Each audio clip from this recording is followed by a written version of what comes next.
নমস্কার বন্ধুরা, আমি Soumyadeep Palit. Welcome to STP channel. আইএসএলের দামামা বেজে গিয়েছে এবং আইএসএলের ঢাকের কাঠিও পড়ে গেছে।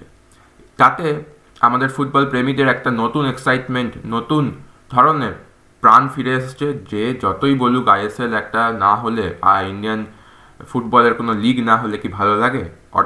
যত আর বেশিরভাগ তো আমাদের বাঙালিদের, তাই না?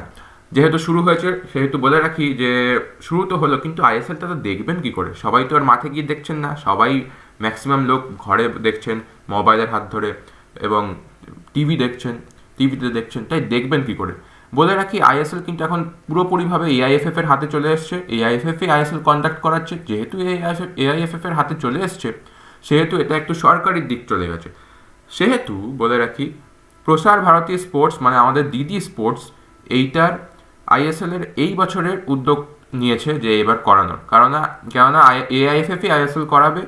সেই মতো ডিডি স্পোর্টসের হাতেই আছে 100% একেবারে কনফার্ম যে আইএসএল ডিডি স্পোর্টস করাবে। ডিডি স্পোর্টস চ্যানেলে আপনারা দেখতে পারবেন, বিভিন্ন বিভিন্ন ভাষায় আইএসএল সম্প্রচারিত হবে, এবং মোবাইলের মাধ্যমে এসএসইএন অ্যাপে দেখতে পারবেন, কিংবা প্রসার ভারতী স্পোর্টসের ইউটিউব চ্যানেলে দেখতে পারবেন।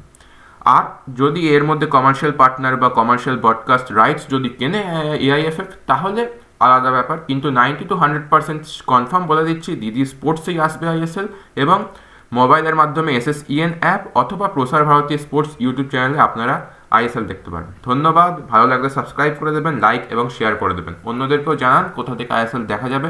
অনেক বয়স্ক গ্রামের লোক আছে, আর তাছাড়া গ্রামের অনেক লোকও আছে যারা টিভিতেই আইএসএল দেখাটা উপভোগ করে। ধন্যবাদ।